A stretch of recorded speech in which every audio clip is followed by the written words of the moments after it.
కోపంతో నిన్ను చూసే వాళ్ళకి నీ పశ్చాత్తాపంతో పనిలేదు.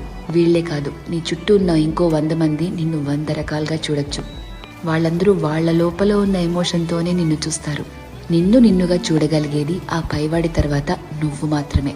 ఎప్పుడైతే నువ్వు నీలో ఉన్న తప్పులు, ఒప్పులు, మంచి చెడు, నీలో కోపాలు, నువ్వు చేసే మోసాలు, నీలో మార్పులు, నువ్వు పడే పశ్చాత్తాపాలు, నీ చుట్టూ బాధ్యతలు, నీ ఆశలు, వాటికై నీ కష్టాలు, దేవుడిచ్చిన లోపాలు, నీ ప్రయత్నాలు, ఇలా ఎదుటి వాళ్ళని జడ్జ్ చేయడానికి మనం వెతుకుతూ ఉంటామే, వాటన్నిటి ద్వారా నిన్ను నువ్వు చూసుకోగలిగితే ఎలా అన్బయాస్డ్ గా, లాయర్లా కాదు జడ్జి లాగా, అప్పుడు నువ్వేంటో నీకు అర్థమవుతుంది కదా.